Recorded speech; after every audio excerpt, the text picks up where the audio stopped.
Lejla tajba, nilqakom għal din it-taħdita mis-sensiela tal-tradizzjoni orali, sensiela ta' taħdidiet organizzati mid-Dipartiment tal-Malti fiħdan l-Università ta' Malta u din il-lejla tal-lum, f'din it-taħdita tal-lum, għandna magħna lill-Monsinjur Lewis Suban li se jitkellem fuq il-rakkonti, l-istejjer li sema' mingħand in-nanna tiegħu in-nanna Carmena. L-idea għal din it-taħdita ġiet mill-rakkonti li smajt mingħand Monsignor Suban. Rakkonti li jmissu kemm mal-istorja orali u kemm mat-tradizzjoni orali, fis-sens li in-nanna kienet tgħidlu l-ħwejjeġ moħġaġa, kienet tgħidlu l-ħrejjef bħal dik tas-serb tas-Sabatirjus. Imma hemm ukoll din it-tradizzjoni li għaddiet minn ġenerazzjoni għal oħra fih dan il-familja tal-istorja tal-familja. Sikwiet it-tradizzjoni orali u l-istorja orali jitħaltu fl-imkien, imissu ma' xulxin, jirkbu fuq xulxin, jinqdew b'xulxin. U naħseb illi f'dan ir-rakkont ta' Monsignor Suban hemm il-gost ukoll tar-rakkont, hemm il-ħila tal-bniedem illi jirrakkonta, illi jiftakar, illi iġonġi li jimla il-vojt li bir-riċerka tiegħu li mhijiex orali imma hija riċerka bir-reqqa, jimla dawk ix-xquq, dawk il-partijiet li jitħallew, dawk il-partijiet li jitħallew vojta mill-familja li ma jiġux irrakkuntati u allura joħloq Monsignor Suban ir-rakkont tiegħu li huwa ftit minn dawn l-elementi kollha, tradizzjoni orali, l-istorja tal-familja, l-istorja mhux biss tal-familja ma anki ta' soċjetà sħiħa, l-istorja fil-Kottonera u l-bqija naħseb aħjar tisimgħu lilu. Imma qabel ma jibda l-Monsignor Suban, nota żgħira biografika għal dawk illi ma jafux. Monsignor Lewis Suban twieled fl-1959. Irċieva l-formazzjoni għas-saċerdozju fis-seminarju tal-Arċisqof f'Tal-Virtu, ir-Rabat, u studja fil-Fakultà tat-Teoloġija fl-istess seminarju. Ġie ordnat saċerdot fid-29 ta' Ġunju 1984 u kien għalliem fis-seminarju minuri u serva bħala viċi kappillan fil-parroċċja ta' Bormla fejn iltqajna naħseb jiena l-ewwel darba. Fl-1994 inħatar kappillan tal-parroċċja tal-Imsida u fl-2003 beda jservi bħala arċipret tal-parroċċja ta' San Pawl ir-Rabat.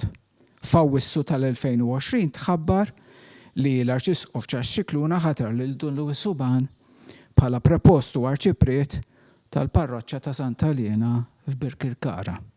Il-lejla il-rwol tiegħu, il-funzjoni tiegħu se tkun pjuttost differenti minn dan ir-rwol tiegħu uffiċjali bħala wieħed mill-kapijiet tal-Knisja u l-lejla ħan nisimgħu jirrakkonta l-istorja tal-familja tiegħu li hija wkoll l-istorja tiegħu naturalment. Inħalli fidejk, Monsignor Suban. Ringrazzjak, Prof. Sejdrien, ta' din l-opportunità li tajtni li naqsam dak li ili noss għal ħafna snin u ili nirriċerka ħafna snin. Ħanibda ir-rakkont minn fatt illi ġara f'ħajti meta kelli 4 snin u niftakru sew. Ommi kellha bżonn takkumpanja lill-omma biex tmur l-Ingilterra u l-Iskozja biex tara liż-żewġ ulieda għaliex binta tal-Iskozja kellha tewmin u ridet tmur ta' Rom in-nanna. U allura ommi ridet tmur magħha u jiena flimkien ma' missieri u żewġ ħuti ikbar minni morna noqogħdu xahar man-nanna Karm. Nanna Karm ma tantx kont nafa, ġifieri jiena kelli 4 snin biss, imma iktar trabbejt man-nanna Żies Witilajn. U n-nanna Karm kienet xi ħaġa l-bot, ma tantx kont nafa, konna narawha kull meta konna mmorru nagħmlu vista għandha, imma ma kontx nafa b'mod intimu personali. U dan ix-xahar li ommi damet l-Iskozja, naħseb huwa l-itwal xahar ta' ħajti. Illa għaliex ta' tifel żgħir ħafna li kont, naħseb ħassejt in-nuqqas tommi u kollox ġdid, jiġifieri hemm differenza kbira enormi bejn Whitline tas-sittinijiet, tal-bidu tas-sittinijiet u l-Karkara tal-bidu tas-sittinijiet, kien hemm differenza fil-mod kif jgħixu n-nies. U niftakar illi bdejna din l-avventura għand in-nanna, kien hemm in-nanna u n-nannu Rafael, u kien hemm it-tija Rosie li kienet għadha xebba dak iż-żmien, u li għamlu minn kollox biex jippruvaw jarawna ferħanin u kuntenti, però malli wasalna aħna id-dar tan-nanna nbidlet il għaliex kien hemm la tat-tfal fil-waqt li qabel kien hemm it-tranquillità u l-kalma u aħna bejn iġġieldu, bejn nilagħbu, bejn ngħidu. Jiġifieri id-dar tan-nanna inqalbet ta' taħt fuq. Għadni niftakar sew qabel nibda r-rakkonti li kienet tirrakkonta lin-nanna. Ħa nagħtikom rakkonti tiegħi. Rakkonta meta kelli 4 snin propju ta' dan ix-xahar. Niftakar illi meta kont nitla' fuq biex norqdu, minn ġottieqa kont nara żewġ dwal ħomor. U kont nitwerwer. It-tija Rosie kienet tgħidli, kont ngħidilha dawk x'inhuma, u kienet tgħidli dawk l-arbla u l-arblu. U kont ngħidilha ma dawk x'inhuma l-arbla u l-arblu. L-arbla u l-arblu kienet tgħidli joqogħdu attenti biex jekk jaraw it-tfal imqarbin jiġu għalihom. U jiena kont naddas rasi ġolli mħadda u nagħlaq għajnejja, mbagħad nerġa' niftaħhom bil-mod u narhom għadhom hemm iħarsu lejja. U dina komplet, din l-istorja komplet anke fil-ħodu, jiġifieri anke matul il-ġurnata, għax l-arbla u l-arblu jekk ma tikolx jiġu għalik. U kont nibża minnhom, jiġifieri għalkemm qatt ma rajthom, imbagħad darba minnhom kienet ħaditna it-tija Rosie ħaditna piknik propju r-Rinella fejn kien hemm dawn l-arbla u l-arblu tat-telegrafu illi kont nara bil-lejl. U għalt li dawn huma l-arbla u l-arblu, meta rajt dak il-ħadid kollu jien ta' kif jista' jkun jiġu għalija. U mbagħad jiġifieri fimt illi t-tija Rosie kienet sempliċement qiegħda tuża l-arbla u l-arblu biex iżommni kwiet. Min kienet in-nanna Karm? In-nanna Karm twildet fil-Birgu fid-9 ta' April tal-1899.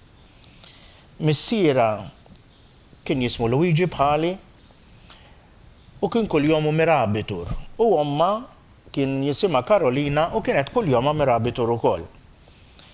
Iż-żewġet ta' 20 sena fl-24 ta' Novembru tal-1918 fil-Gwerra l-Kbira, iż-żewġet il-Birgu u r-raġel tagħha kien Raffaele Suban, ibn Giuseppe u Lorenza Quirolo. Għall-ewwel bdew joqogħdu l-Birgu. Imma peress li f'Malta wara l-ewwel gwerra u l-ħabta tal-ewwel gwerra kien hawn in-nuqqas ta' xogħol u skarsezza tal-ikel, għamlu l-ħsieb illi jemigraw l-Amerika. U biex u dana il-ħsieb ġihom għaliex 3 minn ħut Raffaele kienu ġiġa marru qablu, ġifieri kien hemm Andre, Giuseppe u Giovanni kienu ġiġa marru joqogħdu l-Amerika, kienu l-ewwel marru Napli u mbagħad naqdu mat-Taljani u daħlu l-Amerika bħala ċittadini Ingliżi peress li kellhom passaport Ingliż. U kienu joqogħdu Detroit. U n-nanna u n-nannu ddeċidew illi imorru hemmhekk biex ippruvaw itejbu naqra ħajjithom.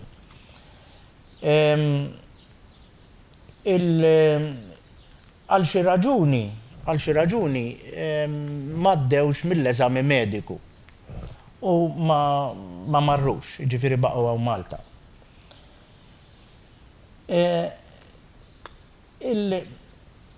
Ħanibda bir-rakkont bl-ewwel rakkont tiegħi li kienet tgħid in-nanna u dan jirrigwarda propju l-emigrazzjoni tagħhom. Ma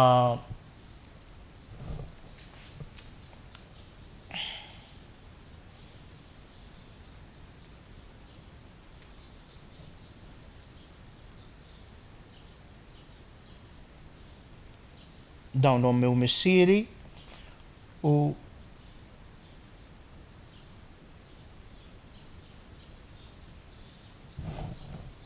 minix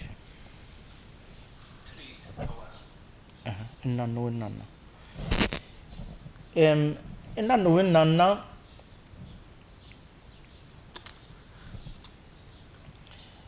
dawn ir-rakkonti li sa ngħid ma smajthomx kollha f'dak ix-xahar sintendi li kont qed noqgħod magħhom illa għaliex dak kien biss il-bidu, kienet l-ewwel xrara illi forsi biex iżommni naqra kwiet kienet toqgħod tirrakkuntali.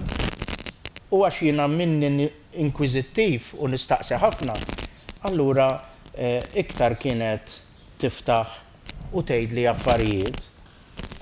Sintendi meta konna mbagħad immorru għand in-nanniet regolari, speċjalment nhar ta' Ħadd, konna naqbdu l-karozza tal-linja, niftakar Witilajn naslu sal-xajra ta' Bormla, ninżlu in-niżla tal-Karkara mbagħad nitilgħu it-taraċ it-twil biex immorru triq is-Sinja. U hemmhekk in-nanna kienet tħobb tirrakkuntali. Ħaġa interessanti illi kont insiba differenti jiena kien il-mod kif kienet tirrakkonta n-nanna. In-nanna kellha d-djalett, id-djalett tal-Birgu. U id-djalett tal-Birgu kienet titkellem bil-ke. U dana aħna konna naraw stramp, ġifieri aħna Witilajn m'għandniex djalett. U meta nisimgħu il xi ħadd hekk jitkellem hekk u n-nanna kienet titkellem hekk konsistentament.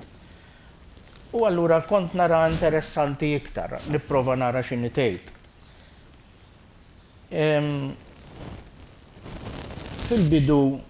Fil-bidu ta' żwieġ tagħhom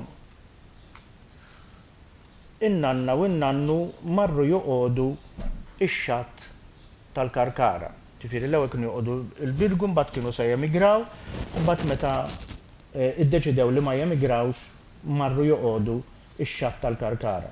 U x-xatt tal-Karkara kellhom dar kbira. Dar kbira illi kienet suscettibbli ħafna għat-tfal biex jilagħbu jagħmlu ors fiha. In-nanna u n-nannu kienu għal-bidu determinati li jsifru. U allura bdew jaljenaw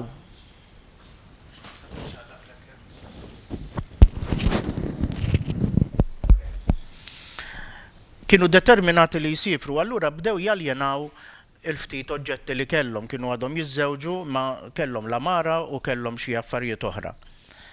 Allura dawk l-oġġetti li setgħu bijawhom, dawk l-oġġetti li setgħu ituhom tawhom, imma kien hemm oġġetti oħrajn li kienu xi daqsxejn sentimentali.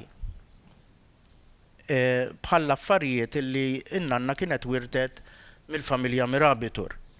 Ta' min jgħid li l-familja Mirabitur kienet konnessa ħafna mal-bini tal-opri tal-baħar, bini tal-qluħ ġifieri, bini opri kbar ġifieri. Kellhom it-tarzna illi kienet bejn ix-xatt tal-Isla u x-xatt ta' Bormla. U fost l-affarijiet illi kellha li kienu għal-qalba ħafna, kien hemm il-famuż pagor. X'inhu dal-pagor? Din kienet statwa daqs ta' persuna li kienet pulena biex titpoġġa fuq bastiment. U li kienet tirrappreżenta in persuna lil Gregorio Mirabitur. Gregorio Mirabitur kien jiġi il-bużnannu tan-nanna. U dan li kien jibni dawn l-opri tal-baħar kellu din il-pulena lesta għal wieħed mill-bastimenti li kien qed jibni li kien jismu Malta u li kien se jpoġġiha fil-quddiem ta' dan il-bastiment. Però tant ġitu sabiħa din, tant l-iskultur ħareġa tajba din l-istatwa, illi żamma d-dar u baqgħet id-dar fil-familja. U il-bużnanna kienet iżżomma fl-intrata. Sintendi din l-istatwa kienet il-mira tal-lob tat-tfal tan-nanna u ta' ħuta meta kienu tfal, allura kienu joborxu fija, jimbuttawa, jilabu mal-kelb li kellu ħdej saqajh u darba minnhom imbuttawh u waqqgħu ħal-wiċċu u kisrulu mnieħru. U nanna tirrakkonta illi n-nannu li kien jinnamra magħha kienu għadhom ma żewġux, bil-paċenzja kollha reġa' qabad il-biċċiet u reġa' rrestawralu mnieħru u rtukkalu daqsxejn wiċċu biex jerġa' jkun kif kien qabel. Imma din l-istatwa l-pagor kien ta' valur sentimentali għaliha. U allura qabel ma kienu sejrin l-Amerika tagħtu lill-oħta u qaltilha issa qaltilha meta nkunu settiljajna qaltilha ngħidlek biex tibatuli biex aħna nkunu nistgħu nerġgħu noħdu lura. Ma dan kien hemm ukoll xi kotba manuskritti kbar tal-pjanti tal-vapuri, kif ukoll kien hemm żewġ nofsijiet ta' mudelli ta' vapuri li fuqhom kienu jibnu l-vapuri. U dawna kollha tagħthom lill-oħta biex iżommhomla. Meta ddeċidew illi jibqgħu Malta u talbithom lill-oħta lura il-kotba ġew lura, imma daw l-affarijiet l-oħra relatati mal-pagor illi kienu għal-qalb oħta wkoll baqgħu għand oħta, ma rriditx ittihomla.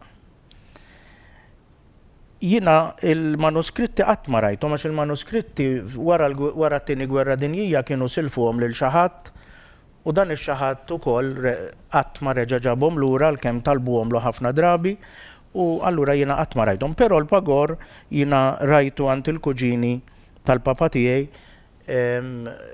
illi verament huwa statwa sabiħa. Jiena jkolli ngħid li huwa statwa ta' Zoppardi, tal-iskultura Zoppardi. Il-familja tan-nanna x'tirrakkonta fuqha din. Bejn l-1918 ġifieri meta żewġu sal-1950 in-nanna Karmu u n-nannu Rafel kellhom 9 tfal, 5 subien u 3 tibniet. Fosthom kien hemm Joey missieri.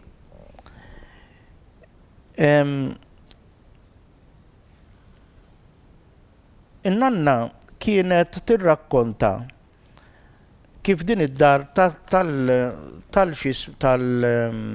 tax-xatt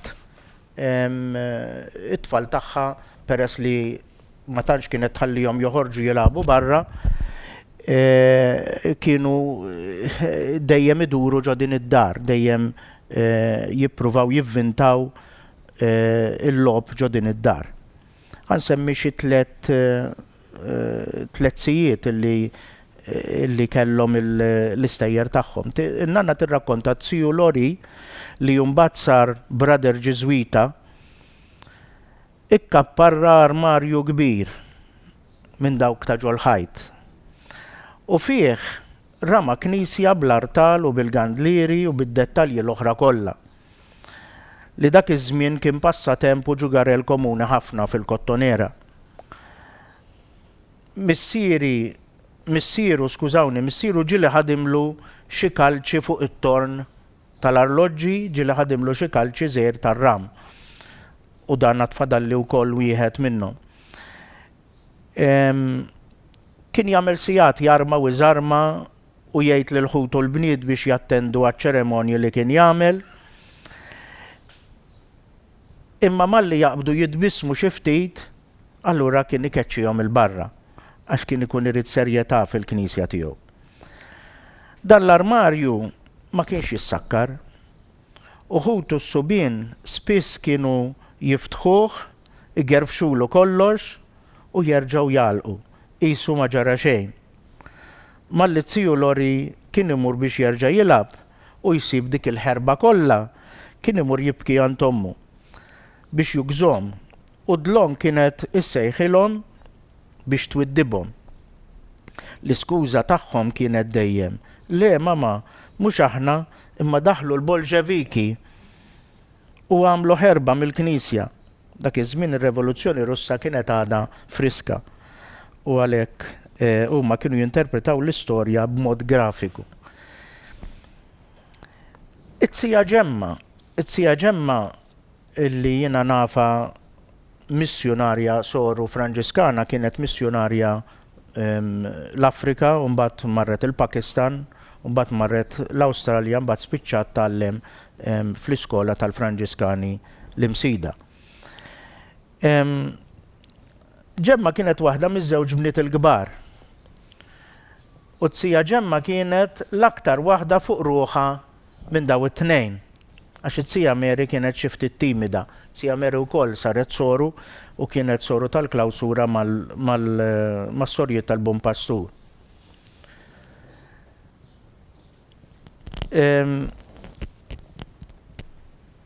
In-nanna kienet dejjem tgħid li daw daħlu sorijiet frott tal-kappillan Xwiereb illi kien jikkultiva ħafna il-vokazzjonijiet.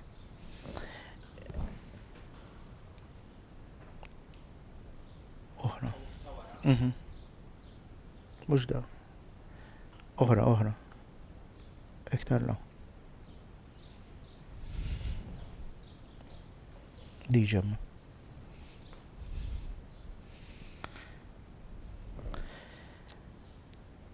Imma fil-fatt il-vokazzjonijiet huma frott tal-familja tajba illi kienet tmexxi n-nanna flimkien man-nannu Rafel. Darba fil-għaxija Di Ġemma telet tiġri fuq ta' parsi ser torqod. Ħadet liżar mill-kexxun u gastra mit-taraġ, għattit il-gastra bil-liżar u daħlet ġo fija u qadet tistenna ftar fit-taraġ. Malli semmet li l-ħuta tilejn, għamet bil-wieqfa u tajjad bu il-fatat. U ħuta kollha twerru niżlu jiġru l-isfel, speċjalment Mary li lanqas felħet titkellem bil-biża' li qabada. Missieri Joey, Missieri Giuseppi ukoll kien daqsxejn imqareb, kien ifittex il-periklu kienet tgħid in-nanna. U kien it-tielet tifel wara Louis u Lori. U kien jivvintaħ il-periklu anzi. Mhux l-ewwel darba li kien jitla' taraġ min-naħa ta' barra tal-poġġaman. Jew inkella li jiżżerżaq minn fuq għall-isfel fuq il-poġġaman. Kien iħobb ukoll imur jixxabbat fuq is-swar, hemmhekk il-Karkara u l-Birgu hemm ħafna fejn timraħ fuq is-swar u dan missieri kien iħobb imur s'intendi ma' sħabu meta tfarfar daqsxejn kien imur fuq is-swar. Darba waqa' minn loli u weġġa' gravi f'rasu u imnalla kien hemm xi ħadd kbir illi ġabru u ħadu għand ommu li ħaduh imbagħad l-isptar u kellhom joperawh f'rasu. Ir-rakkonti tal-gwerra. In-nanna kellha ħajja ħafna f'moħħha iż-żmien il-5 snin tal-gwerra. U kienet tirrakkonta diversi affarijiet. Kottonera u l-Karkara u madwar il-port kollu kien post ta' riskju kbir u għalhekk bħal ħafna familji mill-Kottonera ġew evakwati, in-nanna ġiet evakwata l-Imqabba għaliex kellhom xi ħabib tagħhom li kien joqgħod numru 5 Triq San Basilju l-Imqabba u marru joqogħdu magħhom għandhom. Tistgħu timmaġinaw minn dar kbira fil-Karkara marru ġo żewġ tikmamar ma' familji oħra ġo l-Imqabba. Ma kienux imdorrijin hekk, imma dak iż-żmien kien żmien diffiċli u allura kellhom joqogħdu hemmhekk. 10 min-nies ġo żewġ tikmamar. Illum laqas toħlomha.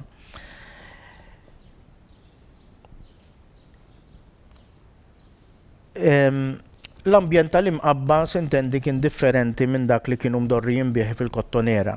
Sintendi fi żminijiet bħal dawn kien hemm ukoll il-problema tan-nuqqas ta' ikel. Inċident li kienet tirrakkonta n-nanna kien meta darba ħarġet mid-dar b'żewġ titfal żgħar u kienet ilha wkoll bitzija Rosie u waħda mit-tfal żgħar kienet tarbija f'idejha. U f'nofs ta' triq meta kienu ġejjin lura mill-qadja li kellhom tisma' il-balomba id-doq. U mal-ewwel allura qabdet it-triq biex tmur fix-shelter tagħhom fejn kienet imdorrija.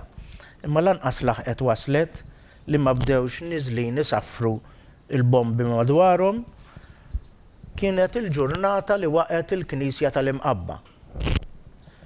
U n-nanna kienet qrib ħafna ta' fejn kien qed jiġri dan kollu.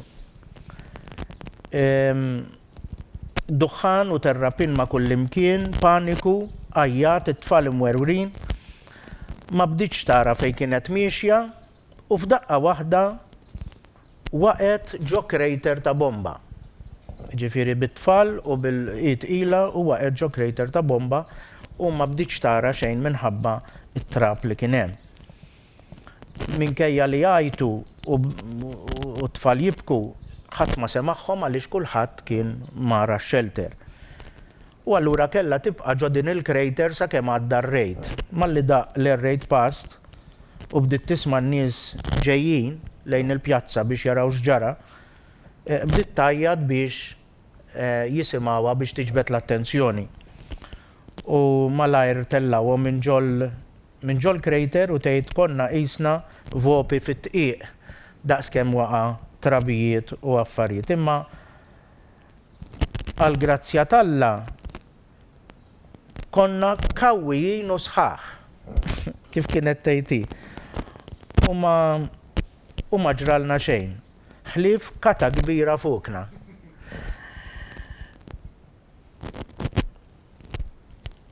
Dak kont ieħor li kienet tirrakkontaħ b'emozzjoni kbira kien meta sejħu lil Lewis li kien it-tifel il-kbir li kellu 20 sena fil-gwerra, sejħulu bil-lieva.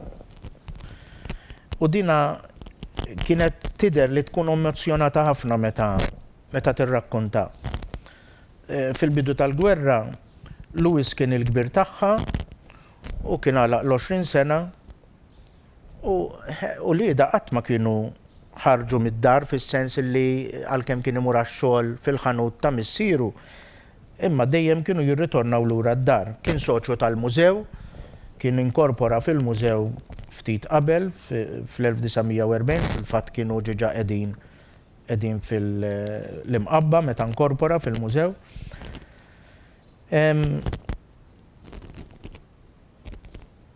Bħal żgħażagħ oħra ta' Mparu irċieva is-sejħa biex imur jinkiteb soldat fl-RMA.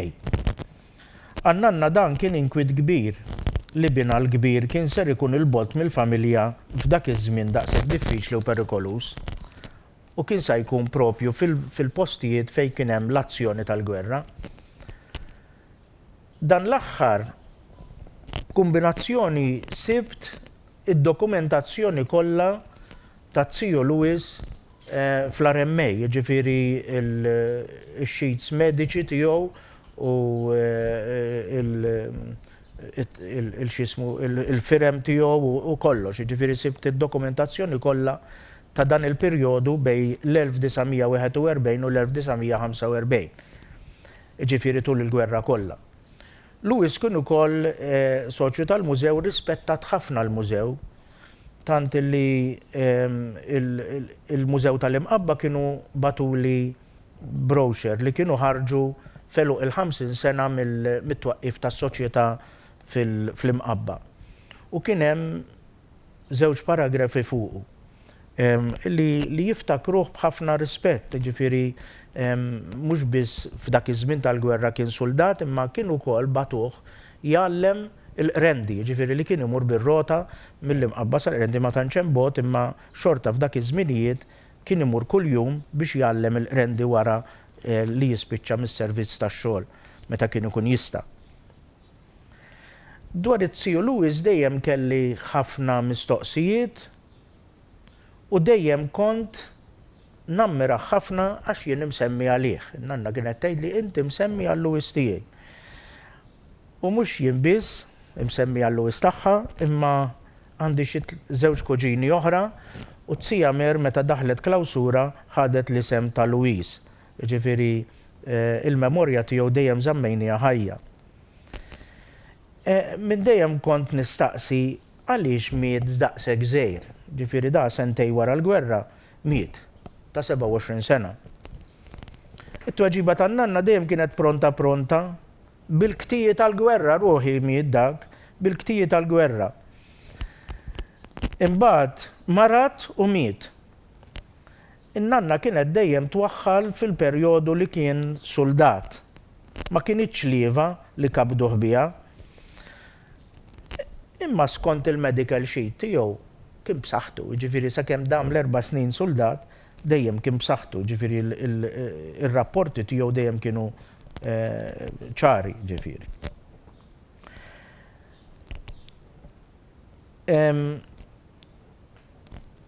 U allura tiġi waħedha l-mistoqsija għaliex in-nanna kienet dejjem twaħħal fil-gwerra.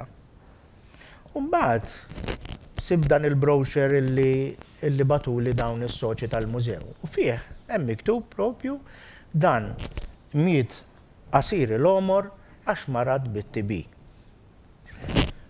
U allura mbagħad assumejt illi n-nanna kienet dejjem tirrifjuta li taċċetta dil ħaġa għaliex li timrad bit-TB kienet stigma dak iż-żmien u allura kienet taħbi anke minnha. Imma dina sħabu s-soċi tal-mużew mid-dera kienu jafuha sewwa. Imma n-nanna kienet ikkanċellata mill-memorja tagħha.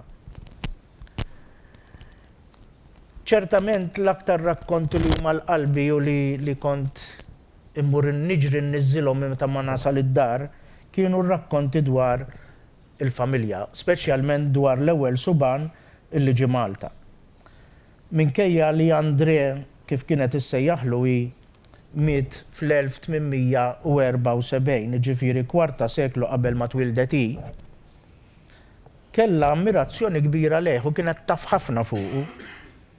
U kienet tħobb tirrakkonta dwaru saħansitra aktar milli tirrakkonta dwar il-familja Merabitur stess li kellha x'tirrakkonta. Imma dik storja oħra ngħidilkom darb'oħra. L-ewwel nett minn fejn ġie dan Andre, minn fejn ġie. Malli d-diskors kien jaqa' fuq il-familja, kienet l-għaxqa tagħha tirrakkonta bid-dettall dak kollu li kienet semat mingħand il-kunjati tagħha. Il-kunjati tagħha kienu Lorenzo u Lorenza, ġifieri ommu missier Rafeli. Malli kienet tgħidli oqgħod bil-keda ħdejja, ħalli nirrakkuntalek dwar Andre. Kont inqajjem widnejja sew, għax kull darba li kienet tirrakkonta kont nisma' xi dettall ġdid dwar dan il-famuż Andre. Malli konna nirritornaw id-dar kont inħaffef immur nerġa' innizzel mill-ġdid in-noti li kien ikolli fuq Andre biex xi ħaġa ġdida li kont inkun akkwistajt f'dak il-ħadd partikolari. Meta kbirt u sirt saċerdot u kien ikolli xi naqra vaganzi u xi naqra ċans, kont għamilt riċerka fuq il-familja tagħna, il-familja Suban, li kienu familja ta' Arloġġara. U kont fittix fl-arkivju parrokjali, fl-arkivju tal-nazzjonali, tar-Rabat, u anki fl-arkivju tal-Kurja. U minn din ir-riċerka din ir-riċerka li kont għamilt kont ippubblikajta f'artiklu bl-Ingliż li ġie ppubblikat fir-rivista tal-Fundazzjoni Patrimonju Treasures of Malta. Dak kollu li kienet tgħid lin-nanna saħħaħtu bid-dokumenti li skoprejt u għaqqadt ir-rakkonti b'mod kronoloġiku u skoprejt ukoll il-għala kienet tħalli barra xi dettalji u ma kienx tgħidhom li. L-ewwel nett, Andre twieled u trabba fl-irħajja l-ċkejken jismu Jamje bit-Taljan Jamjano llum, imma dak iż-żmien kien jagħmel parti mill-Awstrija, mill-Imperu Awstro-Ungeriku. In-naħa t'isfel tat-Tirol xi 20 kilometru il fuq minn Trieste. Huwa twieled fit-19 ta' Frar 1819 u tammet fil-parroċċa ta' San Ġwan il-Battista ta' Duino li minnu kien jagħmel dan ir-ħajja l-ċkejken li ma kienx parroċċa dak iż-żmien. Missieru kien jismu Giuseppe u ommu Marianna Lakovic. Dak iż-żmien Jamjano kien parti mill-Imperu Awstrijak. Illum huwa parti mir-reġjun ta' Venezia Giulia fl-Italja. Għal-ħabta ta' nofs is-seklu 19 kien hemm il-moviment tal-unifikazzjoni tal-Italja u l-Awstrija ma rriditx iċċedi din il-parti ta' Trieste għaliex Trieste kien l-uniku port li kellha in-naħa tal-Mediterran u allura rridet iżommu ma' Italjani ridu jiġġieldu għalih. André kellu s-senatar Luġġar, ġifieri kif u kome ta' kif dan is-senat trawmet fih, ma nafx jekk missieru kienx pereżempju arloġġar ukoll. Imma żgur li meta ġie Malta kien ġiġa espert tal-arloġġi. Meta ġew biex jiġbruh bil-lieva, ma ħass li għandu jiġġieled kontra t-Taljani. Illa li fuq kollox, ħafna mill-klijenti tiegħu kienu Taljani. U ma rridx illi jiġġieled kontra tagħhom. Għal dak iż-żmien kienu jqisuh beżżieħ xi ħadd li jaħrab mill-lieva, jew traditur. Imma illum insejħulu objettur tal-koxjenza. Dan ma rridx jiġġieled ġlieda li ma kienx jemmen fiha. Hawnhekk il-nanna qatt ma qalt li r-raġuni għala ġie Malta, għax kienet temmen hekk, jiġifieri kienet temmen li dan ħarab mill-lieva u allura qisu tradixxa lil pajjiżu. Qatt ma kienet taċċetta li kien xi raġel ġwejjef u wisq anqas traditur, imma ma kienx taf x'taqbad taħseb fuqha din il-ħaġa u allura t-tweġiba tagħha kienet dejjem tkun min jaf għalfejn ġie. Ma nafx għalfejn ġie. Il-vjaġġ lejn Malta. U dan ukoll in-nanna qatt ma rrakkuntatuli imma sibt ħafna dettalji dwaru meta fittixt fl-arkivju tal-Kurja. Meta sibt id-dokumenti relatati maż-żwieġ tiegħu għax imbagħad iżżewweġ Malta, sibt ukoll ċerti dettalji. U jagħmel dikjarazzjoni maħlufa illi huwa telaq minn Trieste fl-ewwel ta' Marzu u wasal Malta l-Port il-Kbir, daħal il-Port il-Kbir fl-20 ta' Marzu tal-1843 u ma niżel fl-ebda art, jiġifieri dan ma setax iżżewweġ on the way, allura kien liberu illi jiżżewweġ. Ma kienx jaf fejn kien ser jispiċċa, ġifieri ma naħsibx illi kellu l-intenzjoni li jiġi Malta, imma li jaħrab minn pajjiżu, li jitlaq minn pajjiżu.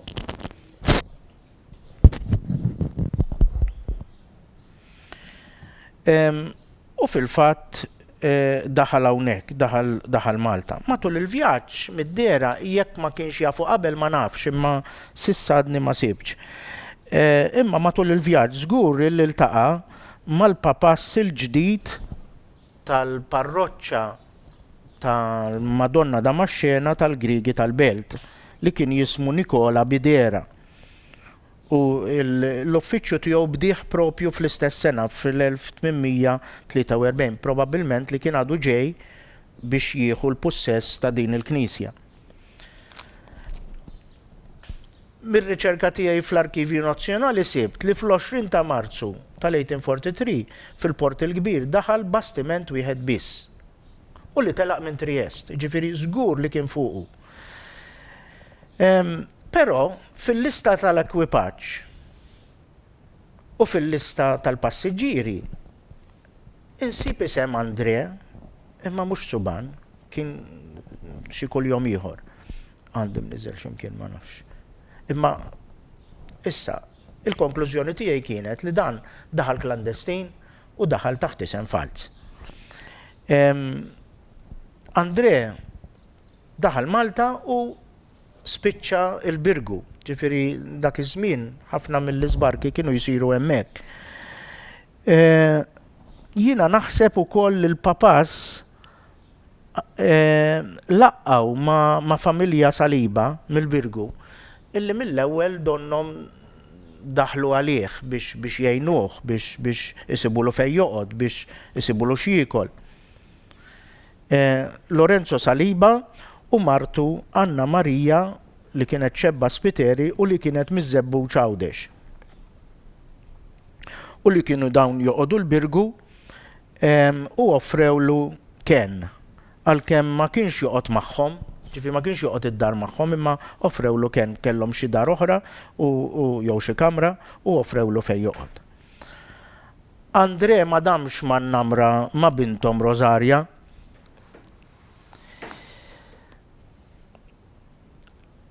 Jiġifieri naħseb meta ġie ma kellux il-ħsieb li joqgħod hawn, imma mbagħad meta beda iħares lejn Rosaria bħala dik li possibilment tkun il-mara tiegħu, allura beda jippjana iktar fit-tul.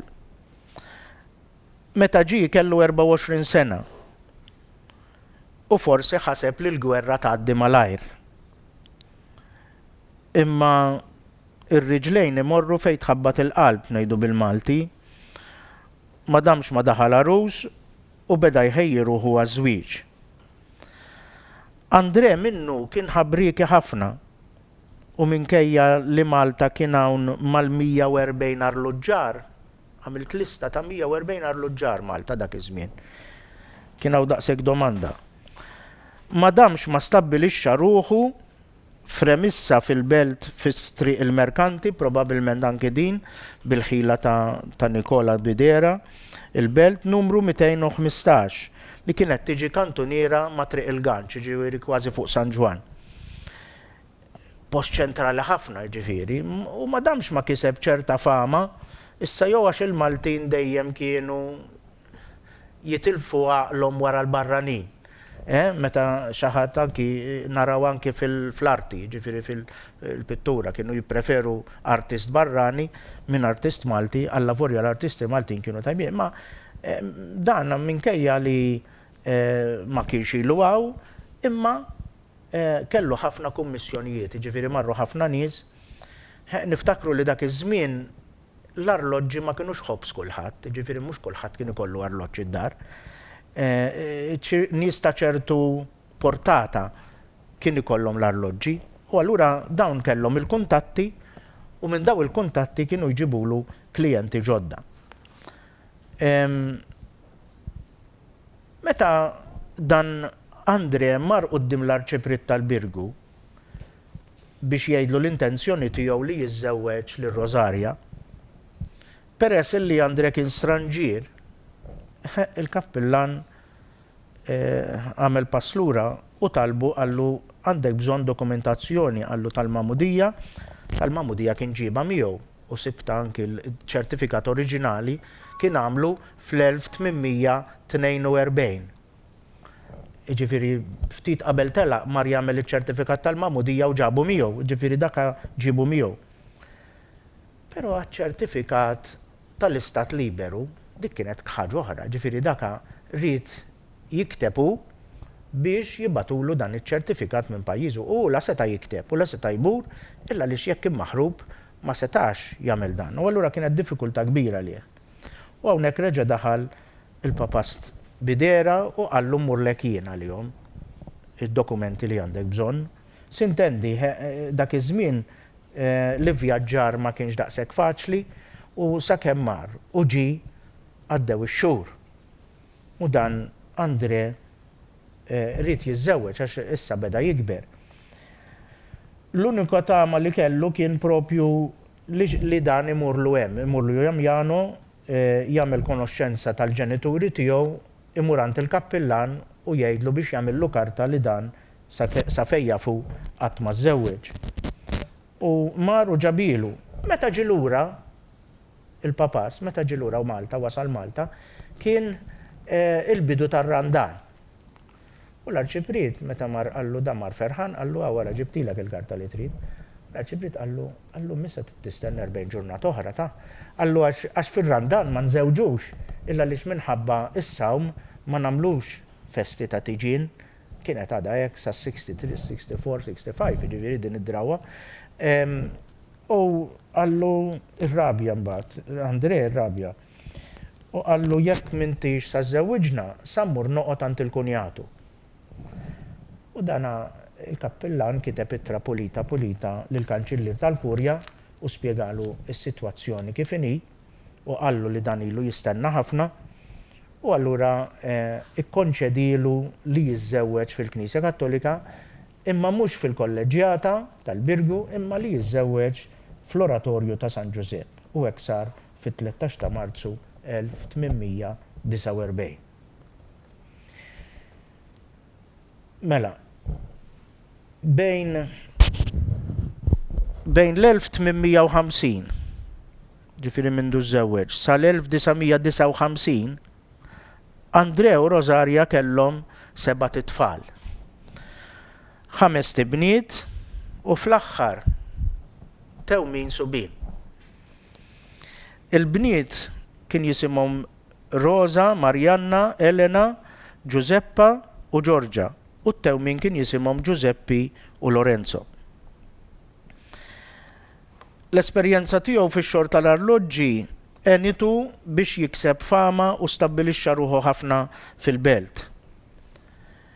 Kien jinnegozja wkoll oġġetti tad-deheb, jiġifieri fil-ħanut mhux biss kellu il-workshop tal-arloġġi fejn kien isewwi u kien jaħdem arloġġi, jiġifieri dan mhux isewwi biss kien imma kien jibni l-arloġġi, kien joħloq l-arloġġi ġodda. U kellu fil-vetrini tal-ħanut kellu wkoll oġġetti tad-deheb, kien ibih oġġetti tad-deheb. Jgħidu n-nanna kienet tgħid bit-tbissima kienet tgħid meta wara 5 tibniet kellu dawn iż-żewġ subien tewmin, ħareġ jiġri barra fit-triq kif kienet naħseb l-użanza anki pajjiżu u beda jiffesteġġja u jistieden lin-nies biex jifirħu miegħu u jqassam is-sigarri. Non soltanto uno, ma 2 maschi e bene sani. Malli bdew jitfarfru sintendi bdew imorru xi naqra l-ħanut u bdew jinteressaw ruhom u naħseb jiena li twildu b'moħħ mekkaniku dawn it-tfal għaliex minn ċkunitom, minn eta żgħira ħafna bdew anki jgħinu lil missierhom u jagħtu daqqatit. Sintendi missierhom kien jinsisti ħafna li huma jistudjaw biex ikunu kapaċi u ikollhom futur tajjeb. Imma meta ma kienx ikunu qegħdin jistudjaw allura kien ħallihom jiġu miegħu imorru miegħu fil-ħanut tal-belt. Peress li l-ħanut kellu pożizzjoni ċentrali kienu jiqfu ħafna nies għandu u darba fost l-oħrajn kienet il-ġimgħa tal-Karnival fl-1874. Daħlu 3 Taljani jistaqsuhu u ħapjaċir għaliex Taljan kien jafu sew u ħapjaċir jitkellem magħhom u bida jurjhom l-oġġetti li kellu fil-ħanut, oġġetti tad-deheb u l-arloġġi sbieħ li kellu. Is-Sibt u l-Ħadd ma kinux jaħdmu fis-Sibt u l-Ħadd tal-Karnival, kien jagħlaq. Kienu jalqu l-ħwienet dak iż-żmien minħabba li kien ikun hemm ħafna maskarati fil-belt u kienu jibżgħu mis-serq. U kien propju kien propju is-Sibt tal-Karnival meta Andrea ma marx għax-xogħol imma fil-waqt li kien id-dar tagħtu puplisija. Ħassu ħażin u baqa' d-dar u kellu jidħol fis-sodda u kienet xi ħaġa li traċedja għalihom. fil-lejl ta' wara, ġifieri l-ħadd, xi ħallelin daħlu fil-ħanut tiegħu żgassaw il-ħanut u serqu kull ma sabu. Fil-għodu kmieni it-tnejn xi nies li kienu mixjin il-belt disibta fil-rapport tal-Pulizija tal-Assa tal-Belt fl-okkurrenzi, xi nies li kienu dan anki hemm isimhom innutaw li l-bib huwa mbexxaq u li kien hemm żgass. U marru jgħidu lill-Pulizija, l-Pulizija ġew issiġillaw il-post u marru jgħidu marru jfittxu lill-Andre il-Birgu. Però laqathom il-mara u qaltilhom li ma jiflaħx u qaltilhom li sejra hi biex tkun tista' tassisti għall-inkjesta. Ir-rapport tal-inkjesta jgħid li serqu fuq 100 sterlina oġġetti. Dak iż-żmien 100 sterlina kien ħafna u ħafna flus. Ġifieri dawn l-oġġetti ma kinux kollha tiegħu, kienu uħud minnhom kienu konsenja biex ibihom. U allura din ukoll kienet daqqa oħra, ġifieri żewġ daqqiet f'daqqa. Rosaria ddeċidiet li ma tgħidlu b'xejn. Ġifieri dak kien id-dar marit u ma qaltlu b'xejn. Ġifieri ħallita dan għax irraġunat li jekk tgħidlu sa tkun għar.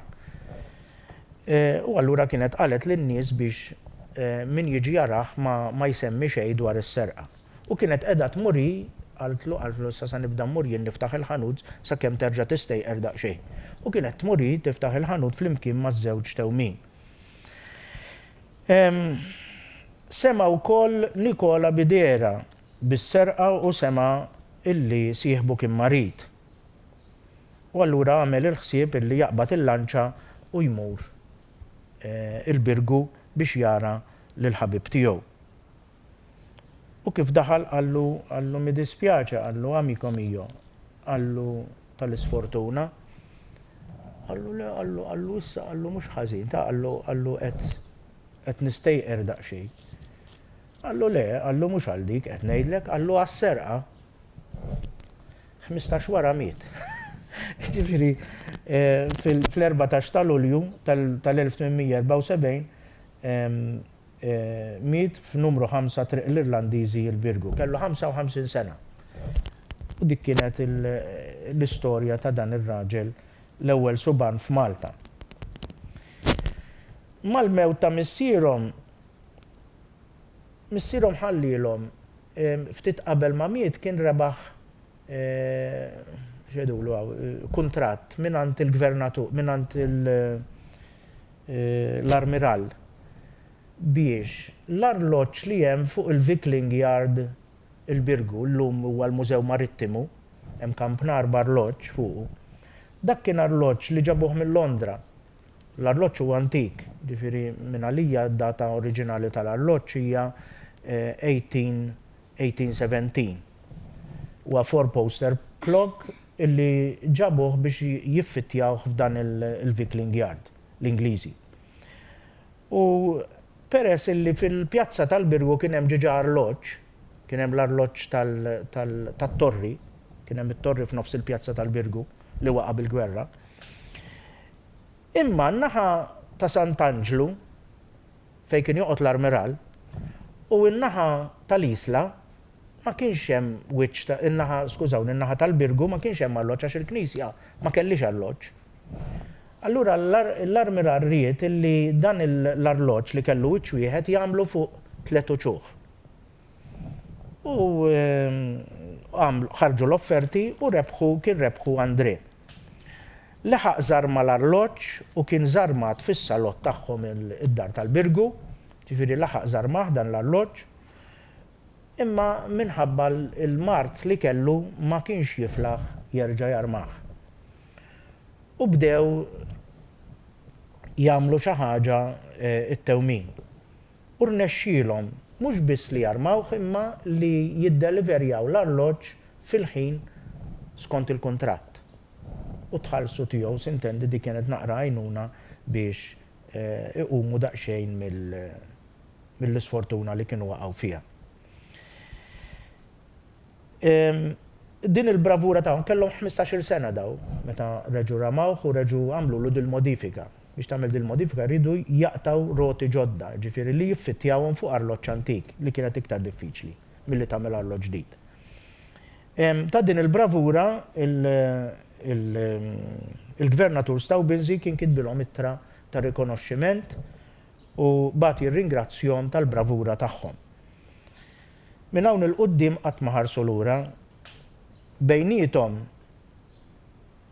huma ffurmaw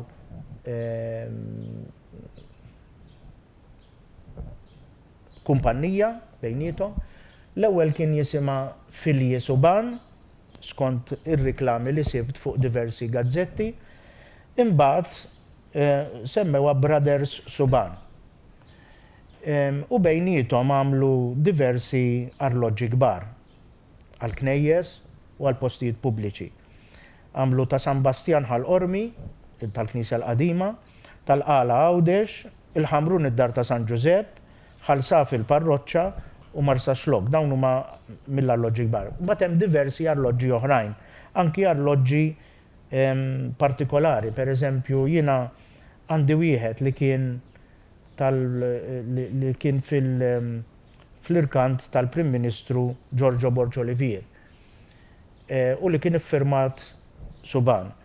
U li juri mhux biss juri l-ħin imma juri id-data u l-ġurnata u x-xahar. Ġifieri għandu 4 ċuħ. Dan għamluh bħala esperiment għaliex kienu tefgħu il-bid għall-arloġġ tal-Katedral tal-Imdina. U l-Imdina kellhom arloġġ li juri l-ħin biss u xtaqu li juri wkoll ix-xahar u d-data. Huma kienu għamlu dal-arloġġ biex juru li huma kapaċi jagħmlu calendar clock. Mit-tewmin, miż-żewġ tewmin, Giuseppe kien l-iktar wieħed ġenju. Però nonna ma tantx kienet issemmih. Ġifieri rrid nistaqsija speċifikament x'kien jagħmel u dan biex toħroġ xi ħaġa. U daqqa kienet toħroġ waħda u daqqa kienet toħroġ oħra. Imma ħafna drabi kienet tipprova tibqa' għaddejja. Il-favorit tagħha sintendi kien il-kunjatu Lorenzo li kien jiġi missier Rafael, missier żewġa. Kienet tippreferih u kienet tfaħħru ħafna. Lorenzo kien aktar prattiku, ġifieri wieħed kien iktar kreattiv biex ngħid hekk, kien jivvinta affarijiet ġodda fl-arloġġi u jistudja u jġib idejat minn barra. Mentri l-ieħor Lorenzo kien jivvinta l-lodda biex ix-xogħol tagħhom kienu jagħmluh iktar b'mod iktar ħafif. Ġifieri wkoll trid ċerta sena li din il-ħaġa, kien jagħmel lodda u jivvinta lodda. Fost l-interessi ta' Giuseppe mhux biss l-arloġġi imma kellu l-fotografija li dak iż-żmien fl-1850 kienet għadha fil-bidu tagħha, il-kaċċa, il-piroteknika, illi kien ivvinta wkoll il-ħsejjes ta' sfafar fil-piroteknika Maltija.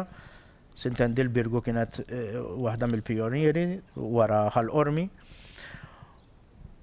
U kien ukoll interessat ħafna fil-ħajja fis-soċjetà. Waħda mill-affarijiet li akkwistajt ta' Giuseppe kienet ittra iffermata tiegħu li ġib id-data 1915. U f'din l-ittra jiddeskrivi lil sieħbu li kien joqgħod l-imsida kif tagħmel ritratt bil-kulur. 1915. Qed jiddeskrivilu x'għandek tagħmel biex tagħmel ritratt bil-kulur. Iva. Iva. Dan Giuseppe u dan Lorenzo.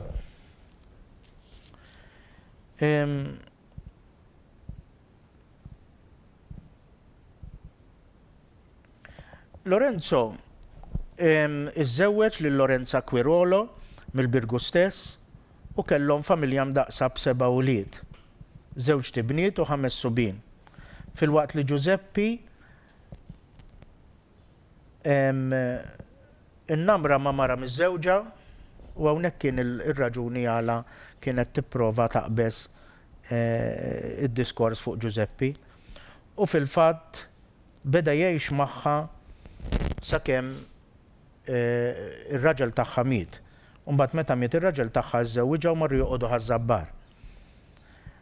U hawnhekk kont indunajt għaliex in-nanna kienet tħobb issemmi tħobb ma semmix anzi lil Giuseppi.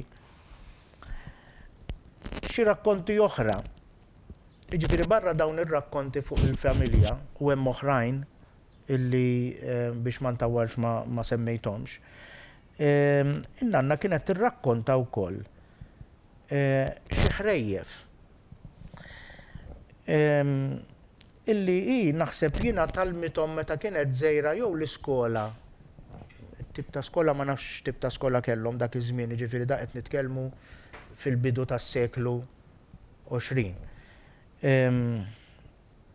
U kienet talmet dawn jew semet dawn il-ħrejjef, jew kienu jirrakkontawhomla jew jaqrawhomla d-dar.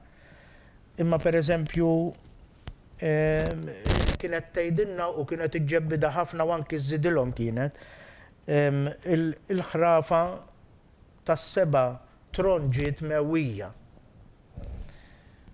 U kienet tgħid affarijiet illi fil-fatt ma kinux fil-rakkont ta' Patri Magri. Patri Magri jiġbor diversi ħrejjef li kienet tgħidhi. Imma il-mod kif kienet tgħidhom u jekk tgħidhom darbtejn ma kinux ikunu l-istess. Jiġifieri dejjem iżżommna ansjużi ħanaraw sa tgħid. Waħda minnhom kienet tgħid imxi, issib raġel li xjeħ minni u jaf jgħidlek iktar minni.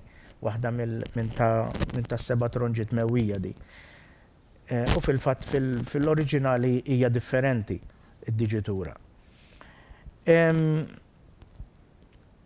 U barra din kienet tgħidilna wkoll tal-ġgant illi żelaq it-taraġġ u daħal fil-magna tal-ħalġ imma d-dettalji tagħha ma niftakarhomx. Irrid nagħmel riċerka fuqhom fil-fatt dawn għax naħseb illi jekk naqra l-oriġinal illi kienet tafi, allura mbagħad nibda niftakar ukoll x'kienet tgħid. Ma dawn il-fatturi interessanti ta' kif kienet tirrakkonta trid iżżid ukoll dak li qedtilkom fil-bidu d-dialett kif kienet titħaddet in-nanna. U wkoll kien jagħmilhom interessanti. Ta' 5 snin jiena tallimt l-4 virtujiet kardinali. U tallimthom bid-bissima għax kienet tgħidli x'inhuma ibni il-virtujiet kardinali. Qed tgħidli ma tafx. Ma nafx jien. Kienet tgħidli akal ħakk kawwa u kies u titħaq għax kienet taf li qed tgħidhom bid-djalett u jiftehmu mod ieħor. Barra dawn ukoll kienet tħobb tgħidilna il-ħaġa moħġaġa u konna nagħmlu sigħat nisimgħu ir-rakkonti tagħha u tgħid u aħna nistaġbu kemm huma sbieħ u kemm jaqblu kif kienet tgħidhom. Pereżempju, kienet tgħidilna miet timallak baxar bojja fuq it-torri ta' Savoja. Ix-xogħol tiegħi l-aktar fin ifittxuh il-barranin. Kienet qed tgħid taċ-ċombin għax baxar bojja huma swaba u t-torri huwa it-trajbu. Bad kienet tgħidilna din għandha x'taqsam ukoll ma' żmien l-Ingliżi. Fil-lira Bahrin Bojot fuq, fil-lira Bahrin Bojot isfel u Purċinell jisfel fin-nofs. Li huwa l-ħalq u l-irsien u s-snin. Jew inkella l-famuża tad-dullija ħamra nar mhijiex nixxil il-majn mhijiex. Jew inkella bis-snien u ma tikolx bix-xahar u ma tomxoġġ li hija ras tewma. It-tewma jkollha snin tat-tewm u jkollha x-xahar tal-eruq. Bil-ħaġa moħġaġa kienet iżżommna daqsxejn kwieti. Għadek ma ktajtx kienet tgħidilna, għadek ma ktajtx, mela ħa ngħidilkom jien. Naħseb illi dawn il-memorji huma għalija huma memorji għażiż illi affettwaw li ħajti, illi għamilt ħafna sigħat infittex fuqhom u skantajt kemm l-istorja tal-familja li kienet tirrakkonta lin-nanna kemm kien fiha verità u kemm kien fiha affarijiet illi ġraw eżatt kif kienet tgħidhom hi. U d-dettalji li kont insib kienu jikkumplementaw l-istejjer illi sir. U dan kien itina ħafna ferħ illi nkun sibt affarijiet ġodda u fl-istess ħin in-nanna għenitni biex insibhom. U ma ntilfux għax ktibtom.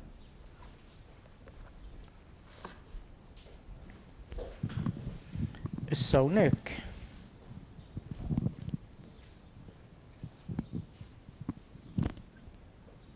dan huwa Andre, daw it-tewmin. All right.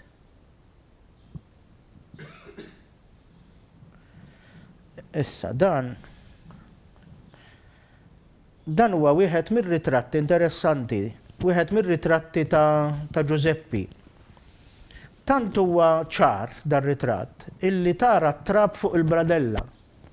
Hemm it-trab fuq il-bradella bej il-pedestal u l-biċċa t'isfel, hemm jidher it-trab labra tat-trab. U firmat J. Subana u isfel.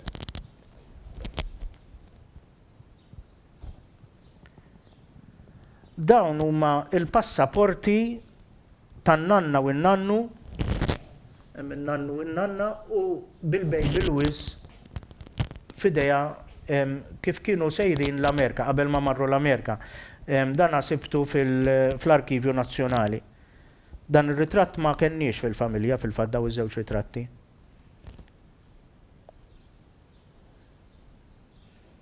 Dan huwa ritratt verament sabiħ, joġobna ħafna.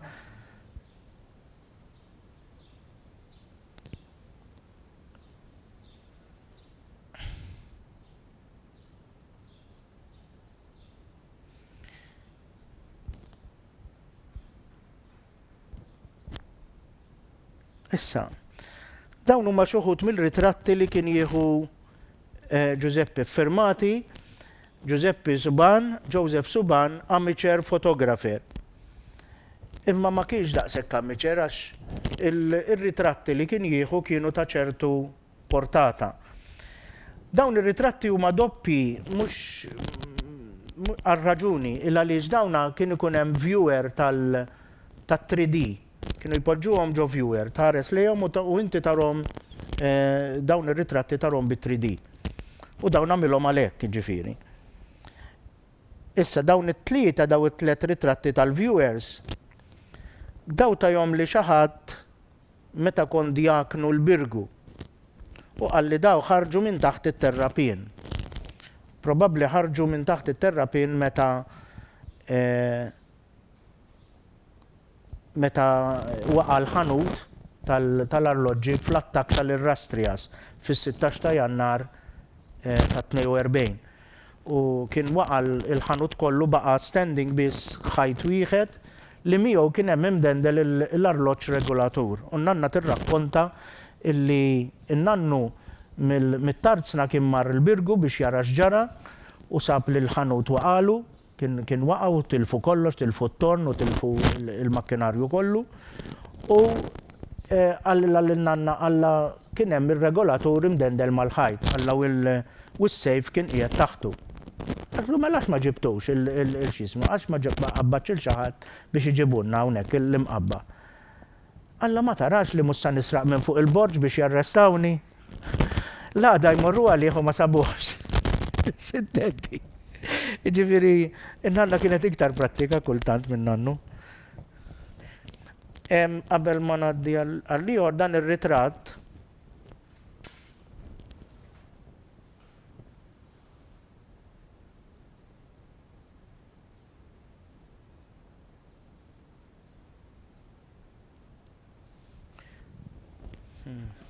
dan ir-ritratt kif taraw għandu ħafna nieqes.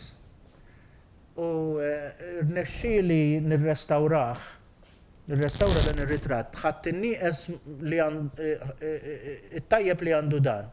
U ta' ma ġembu kien hemm kellu n-nieqes ukoll imma minn wieħed għal ieħor irnexxieli noħloq ritratt ġdid. Dan huwa ritratt interessanti ħafna. Huwa l-ewwel selfie li naf bih jien 1895. Araw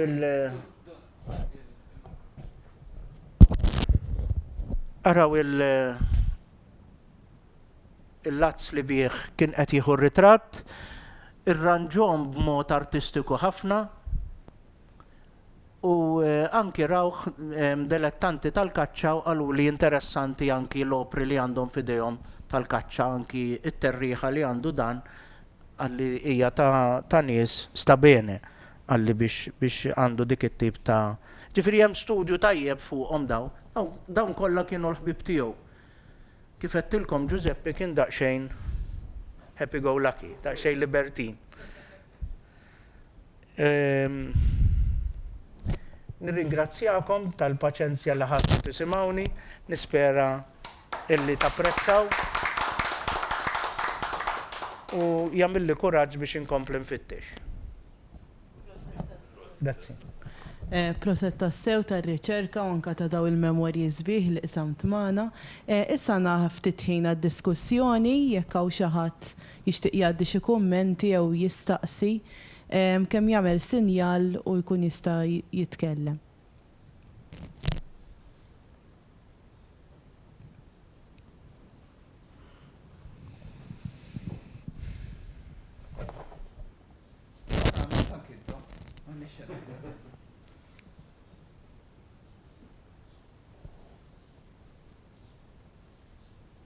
Kummenti jew xi mistoqsijiet?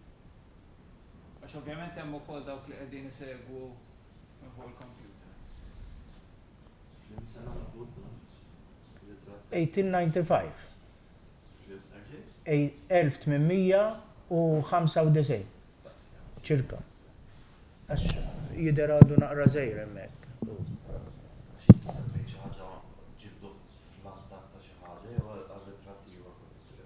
Dan ir-ritratt ġabruh mid-debri.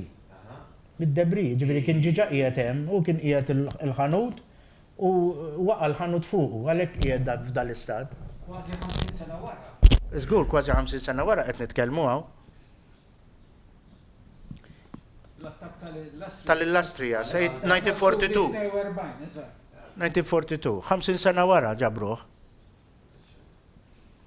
U daw l-istejjer smajtom 50 sen ilu jiena.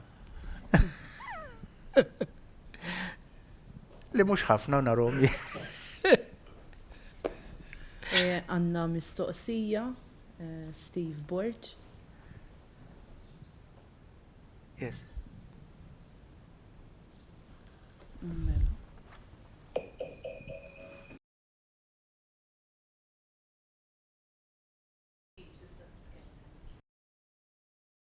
All right, nafx hekk hux qed niderjin ukoll. Qed tidher Steve. All right, mela sekonda waħda għandi ħafna sessions. Illura qed insellem lil Monsinjur huwa minn Witilgħajn bħali u kombinazzjoni għax nafu Witilgħajn tifel, nafu tifel żgħir. Iva, u biex taxxaqa il-nanti mill-Birgu u dak li il-dokumenti li semmejt tal-Arkivju Nazzjonali kont rajthom għax intom kienu joqogħdu il-Miratur ħafna minnhom u Santa Skolastika.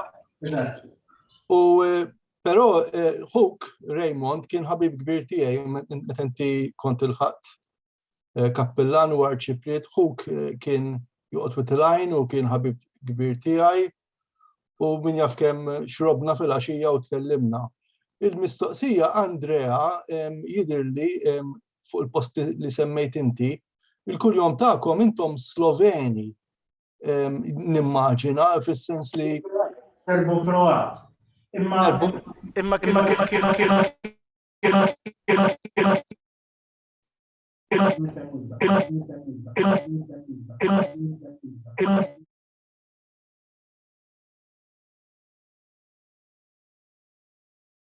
linja.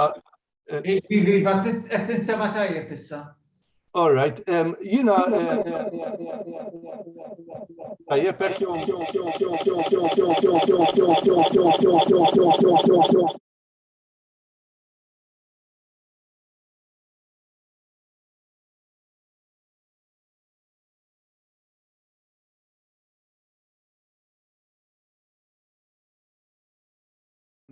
Jista' jkun li jew kien hemm ferment, naf li f'dik il-parti tal-Friuli Ġulja li kienet mal-Habsburgi kien hemm ħafna ferment nazzjonalistiku. Jiġifieri dawk li kienu Sloveni jew ta' nisel Kroat, jiena hawn Malta, ironikalment, fl-2004 kont sibt kien mitxi Assis u kont sibt ħafna kartolini.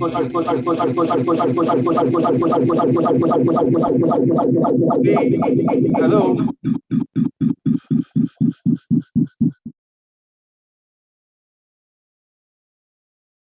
Hello? Naħseb marret il-linja.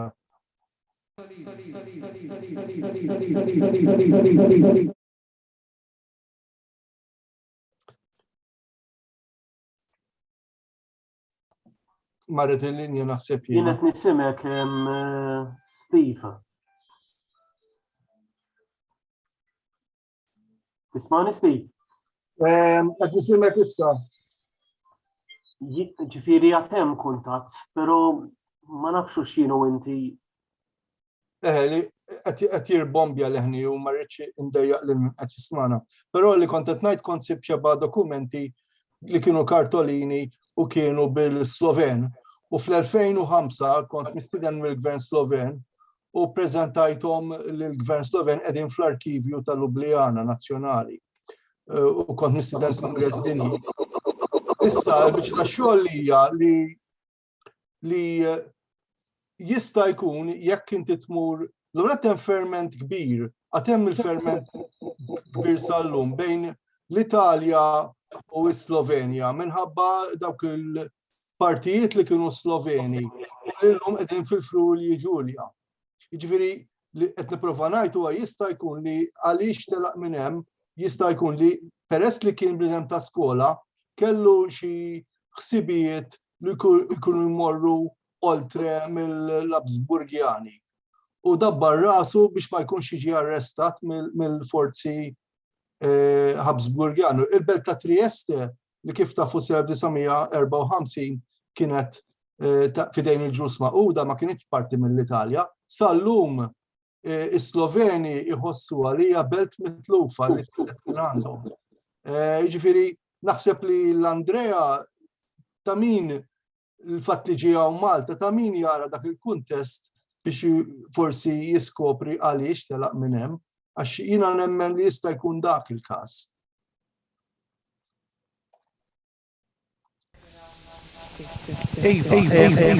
Qed tismani Steve? Iva. Mela, il-possibilità hija di li qed tgħid inti. Però jiena mort hemmhekk, mort Jamjano. U f'Jamjano hemm l-ikbar konċentrament tal-membri tal-familja Suban fid-dinja. Ġifieri l-Amerika hemm Suban imma telqu minn Malta, ġifieri jiġu minna. It-tfal ta' Andre u it-tfal ta' Giuseppi li kienu telqu fin-1920 u llum hemm familji kbar l-Amerika. Hemm l-Awstralja li jiġu minna wkoll. Però hemmhekk Jamjano u fl-inħawi tal-Alpi hemmhekk ġol muntanji hemm ħafna xi 32 familja Suban. Jiġifieri ma naħsibx li ħarab biex jaħrab għax kellu xi ħaġa. Jiena naħseb li ħarab għax ma rridx jieħu sides.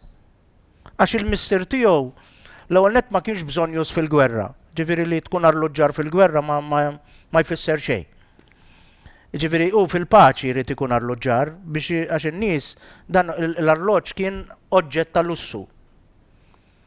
Allura naħseb illi ġi biex ma kif spjegajt eżatt, ġifieri li hu kien a conscience objector, mhux biex għax kellu xi idejat nazzjonalistiċi, ma naħsibx. Opinjoni tiegħi għax jiena din għadni ma provajtix.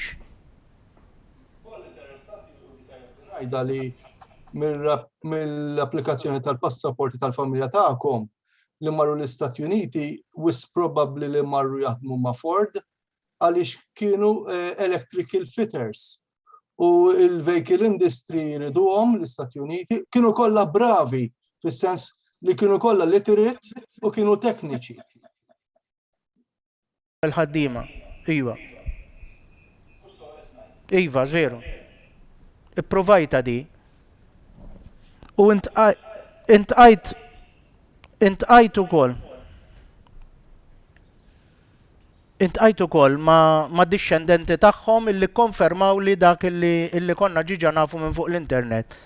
Ġifieri fejn marru, fejn kienu jaħdmu, u ġew Malta discendenti tagħhom u ntaqgħu magħna u kellmuna u qalulna li hekk. Din hija ipotezi jista' jkun li jekk huma mill-Birgu ittieħed fil-witt tal-Fortini.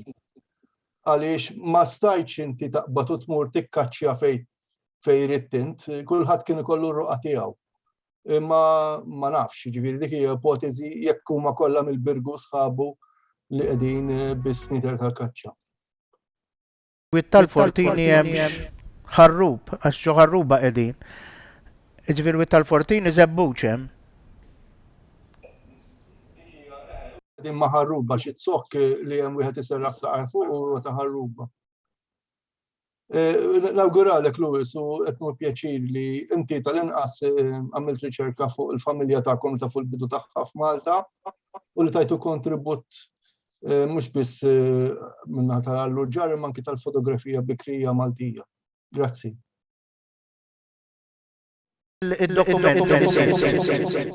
Dawk id-dokumenti li sibt għand saċerdot. Minu da saċerdot u x'kien fihom da dokumenti? Right.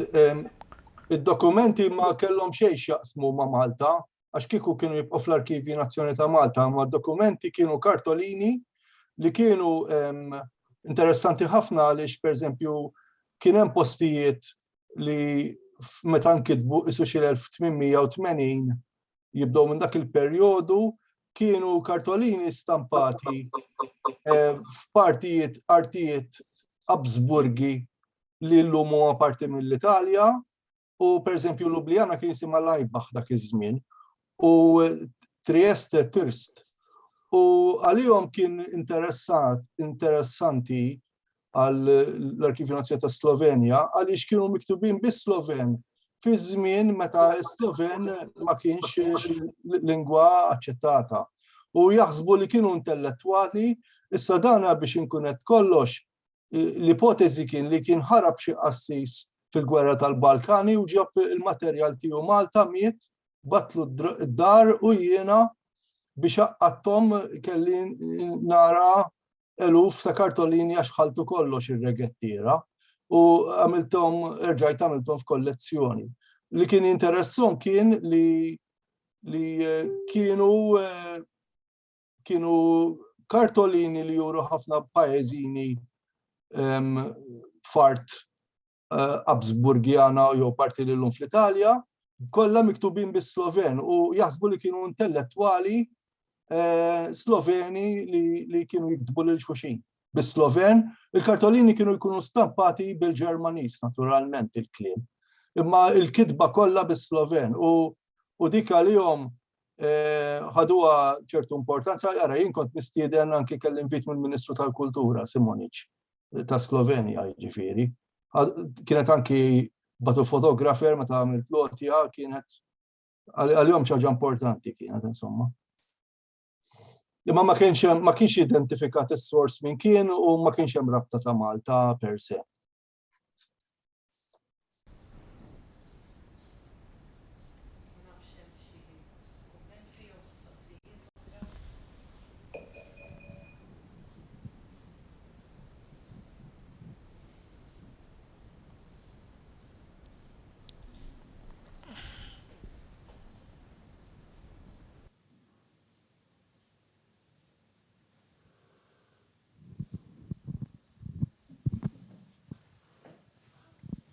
Jien ħadd gost immens nismak tirrakkonta daw l-istejjer din it-taħlita ta' riċerka attenta immens, kull darba li titkellem turina aspetti ieħor tar-riċerka metikoluża li għamilt, il-pajjiżi li żort, it-trufijiet li qbad kollha u li b'xi mod qed tibni bihom xibka sħiħa le.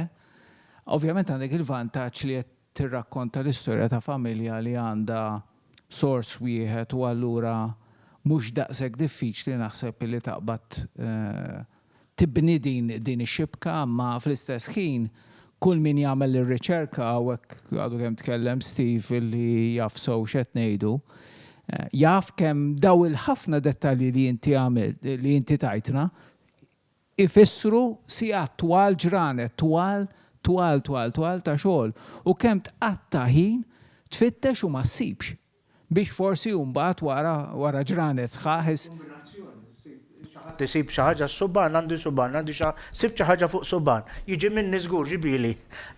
Mbagħad nara x'inhi ara di tajb. Dak huwa l-vantaġġ tas-suban, imma huwa vantaġġ li ġej mill-fatt li inti ħadd l-inizjattiva li tfittex, li tistaqsi, li tirriċerka. Fil-fatt di tal-lieva ta' Lewis xi 3 ġimgħat 4 ġimgħat ilu. Ġi xi ħadd qal li qed nagħmel di u sib di l-arkivju tar-Rabat. Qedlu tinteressani, qedlu ġib li kopja. U qed nara ġifieri. U ġablek ir-records ġab li r-records kollha li kien hemm fuq Lewis fl-RMA.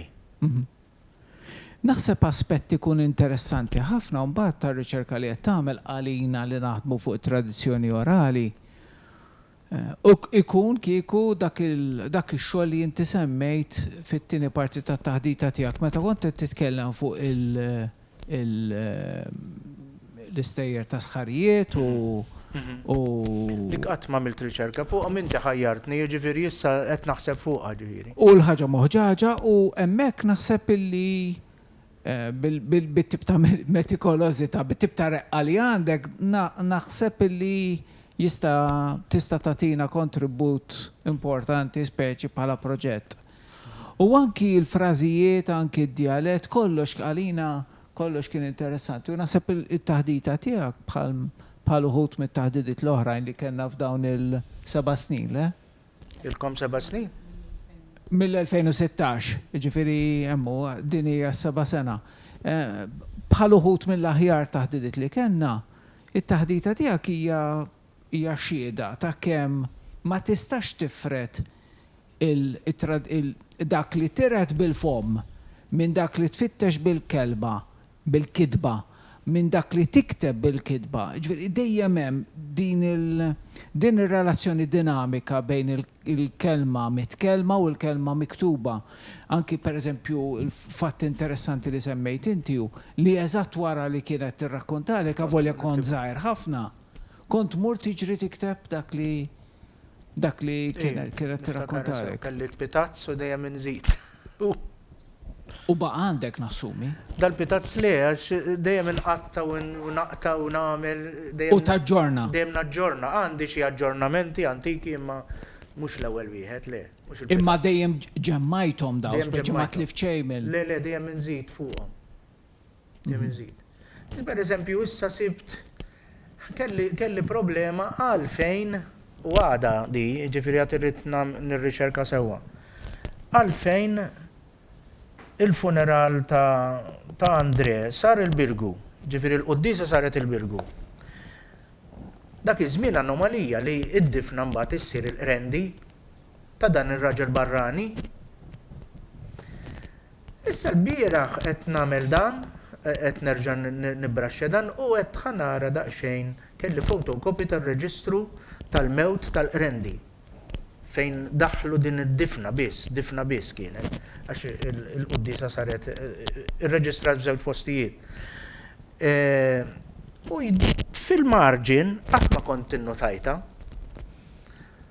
Avello gentilizio della donna ma nafx kien jisimha Falzon, xi ħaġa Falzon, akkwistato 1760. Ġifieri dan il-qabar kien ta' din il-mara, sinjura, illi naħseb silfitula qaltilhom tistgħu titfnu fih, ġol knisja parrokkjali, dak iż-żmien kienu jitfnu ġol kursija. Issa sfortunatament l-oqbra neħħewhom kollha u għamlu l-paviment fil-knisja. Ġifieri probabbilment di kellha xi tombstone sabiħa. li kien indifen fija. Imma ma nistax nidentifika eżattament fejn kien il-qabar issa. Però rrid nidentifika min id-mara u x'konnessjoni kien hemm il-familja, għax il-familja tagħha xi kienet tgħix fis-1770s. Ġifieri naħseb li kienet diġà mietet meta ndifenu. X'konnessjoni kien hemm bejn il-familja tagħha probabbilment li kien isewwilhom l-alloġġi u silfuh il-qabar, fimt? U li xtaqt ngħid ukoll huwa illi għalkemm inti qed tirrakkonta storja partikolari ħafna, anki kunjom partikolari, sena partikolari għalkemm semmejt li kien hawn numru ta' Però taqbad ma' events nazzjonali. Però eżatt fl-istess kien għandek bħallik ku ritratt. Jisu cross section biex nuża espressjoni bl-Ingliż. Ritratt ta' momenti differenti u anki ta' relazzjonijiet soċjali illi huma interessanti. Per eżempju, jiena inti konti rakkontajt li ħafna minn dawn l-affarijiet diġà, imma xorta waħda ħadd gost immensament narġa' nismagħhom minħabba l-elokwenza tiegħek, minħabba l-mod kif tirrakkonta u l-ħeffa fil-flużu tal-lingwa. Imma per eżempju r-rakkont tal-arloġġ regolatur li ħalli hemmhekk għax ma rridx jikser il-liġi. Imbagħad ħaduhulu. Eżattament, ġifieri hemmhekk għandek ritratt ta' sitwazzjoni fil-gwerra, ġifieri sitwazzjonijiet fil-gwerra li fihom ikun hemm opportunisti illi minħabba fihom ibati ħaddieħor, ġifieri. Jiena ommi u missieri ġejjin minn żewġ poli tas-soċjetà. Ta' żmien il-gwerra u ta' wara l-gwerra. Ġifieri ommi twildet fit-33, missieri fit-28. Imma in-naħa ta' missieri kienu jgħixu fil-Kottonera. U ommi kienet tgħix Witilajn u omma miż-Żejtun. Ġifieri ommi kienet tal-Irħula u missieri kien tal-Ibliet. U kien hemm differenza, anke kien hemm reżistenza għattiċ tommi jiġifieri, għax mir-raħal u għax huma tal-Ibliet, fimt? Allura kien hemm daqsxejn ta' reżistenza. Però Witilajn ma kenniex dialett aħna, qatt ma kien hemm dialett, ġifieri minkejja li Ribħa Żabbar li għandhom dialett tagħhom, Rib iż-Żejtun li għandhom dialett ieħor.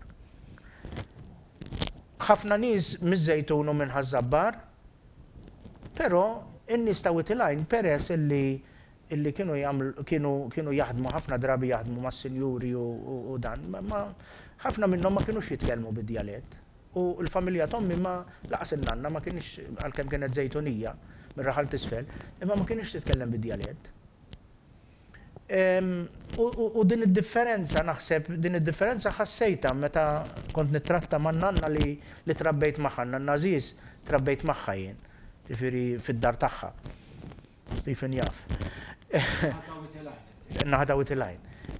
Meta mbagħad sirt naf ta' 4-5 snin sirt naf iktar in-nanna l-oħra u apprezzajt il-kwalitajiet tagħha, ġifieri apprezzajt it-tajjeb tat-tnejn. Fimt, ġifieri għandi nista' nifhem is-sitwazzjoni, jien niftakar Witilajn tas-salib tal-fidda dejjem hekk ngħid. Jien niftakar Witilajn tas-salib tal-fidda, ġifieri l-ispiċċa m'għadux jeżisti dak Witilajn m'għadux jeżisti. Imma niftakar il-community spirit, il-ftit nies li kien 500 familja. Ġifieri llum hemm 12, 13, 15,000 fis-sajf. Ġifieri arax differenza. Llum kullim kien mibni hemm qabel kien hemm kullim kien ħarrub. Ġifieri dan. U meta konna mmorru l-Karkara konna nħossu l-arja differenti. Anki d-dar tan-nanna kienet differenti mid-dar tan-nanna l-oħra.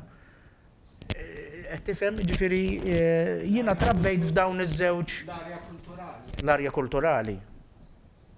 Ġifieri trabbejt f'dawn iż-żewġ ambjenti li t-tnejn huma sbieħ, it-tnejn huma tajbin, anke n-nanna l-oħra kienet tirrakkonta li affarijiet oħra li ktibthom ukoll, ġifieri imma ma rriċerkajtx għax probabbilment li ħafna minnhom ma nsibx dokumenti. Daw sib dokumenti għax kien hemm kellhom konnessjonijiet, imma n-nanna taż-Żejtun ma tantx kien hemm, ġifieri l-uniku dokumenti huma r-reġistri tal-Knisja. Jina, ekkont sa nistaqsik, l net proset mill-ġdijt għax impressjonajtni bir-riċerka tijak, anka l-mod ta' kif bdejt twaslinna rakkonti.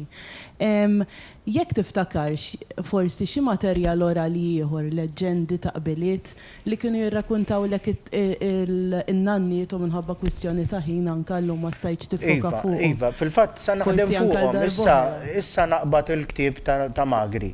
Għax probabbilment li kienet tafu sew. Nanna kienet tafu sew u minnhom kienet tieħu bil-memorja imma. U nara għax huma jfakruni waqt li beda jirrakkontali Dr. Adrian il-ċismu kif jirrakkonta Magri, bdejt imbagħad anki nerġa' niftakar il-mod kif kienet tgħidhom in-nanna.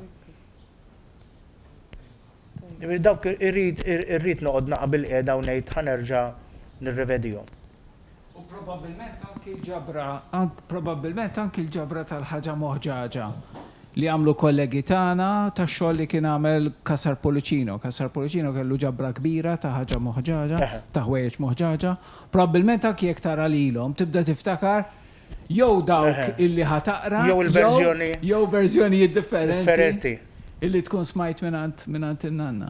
Irrid issa nara fejn niddobba l-kodba u nibda naħdem fuqhom. Iġveri għanna weda minna għandek li ħatatina ġaġa oħra.